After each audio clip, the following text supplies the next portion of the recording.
Today over U.S. President Donald Trump's threat of a 50% tariff on copper imports. I believe the tariff on copper, we're going to make it 50%. It really feels like we're playing a gigantic game of whack-a-mole where 50% tariff on copper will kick in on August 1st, potentially a massive blow to Canada. Unjustifiable and unjustified tariffs. President Donald Trump stood before the White House press corps and delivered a message that would reverberate through the halls of government, boardrooms, and union halls from Washington to Ottawa.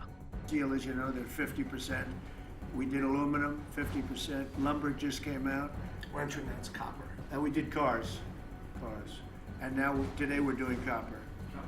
What would that tariff be on? The section tariff? I believe the tariff on copper, we're going to make it 50%.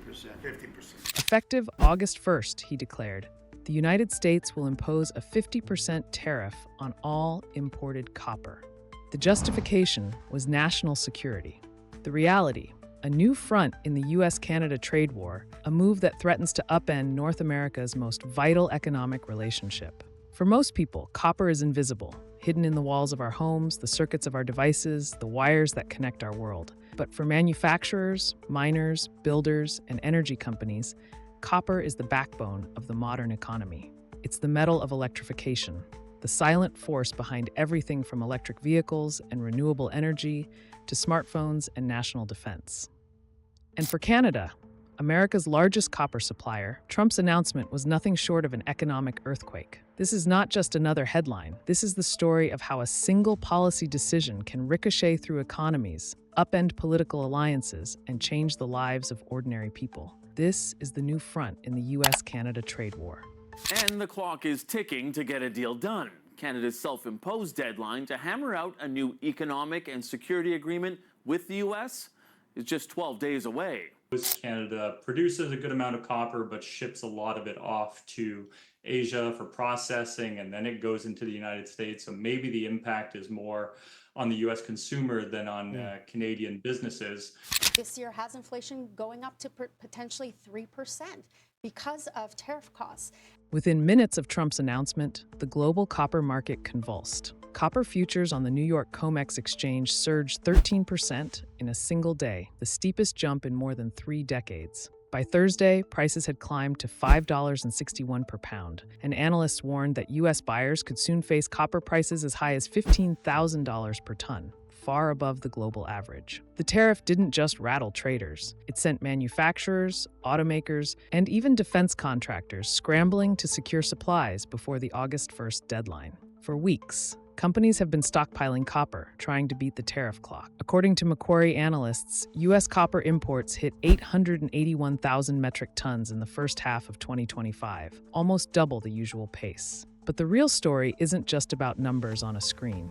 It's about the people, industries, and communities whose lives are now in limbo. 50% tariff on copper will kick in on August 1st, potentially a massive blow to Canada, which sends most of its export of the versatile metal to the U.S. Afraid that our finished product being shipped over will be tariffed, hence cutting us out of the market. Of the $9.3 billion worth of Canadian copper exports in 2023, more than half went to the U.S.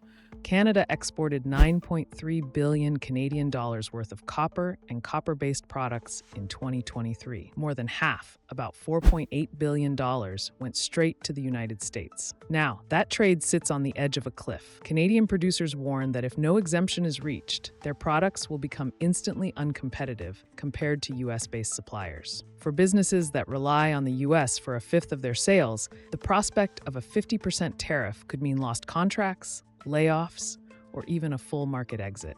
Some exporters, especially those who shifted into copper after earlier rounds of U.S. metal tariffs, now find themselves back under threat. For mining towns in Quebec, Ontario, and British Columbia, the stakes are existential. Industry leaders warn that the new tariffs could mean job losses, factory shutdowns, and higher costs for manufacturers. Union leaders are sounding the alarm, warning that entire communities could be devastated if the U.S. market is lost. How is Canada responding? With caution and calculation. Industry Minister Melanie Joly says Ottawa is monitoring the situation very closely. My job right now is to make sure that in the context of this trade war, I'm supporting the front lines of this trade war, which are the workers and the companies affected by the unjustifiable and unjustified tariff. Prime Minister Mark Carney has not responded publicly, a pattern that reflects his cautious, behind-the-scenes style. Canada's lead negotiator, Ambassador Kirsten Hillman, is working in Washington to secure an outcome before the window closes.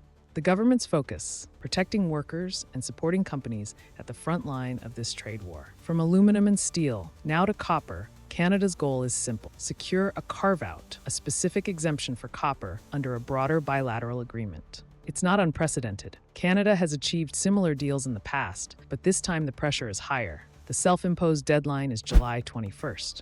That gives Carney's team less than 2 weeks to finalize a trade and security agreement with the U.S. before the tariffs hit. Trump's reasoning is clear, at least on paper. Right, so steel, aluminum, maybe copper are perhaps more strategic. Autos and auto parts, the president said he wants to bring back more manufacturing. In a post on Truth Social, he framed copper as vital to America's future, powering everything from electric vehicles to military systems and data centers. The justification? National security. But unlike aluminum or steel, the U.S. still relies heavily on foreign copper. It takes years to build new smelters or expand mining operations.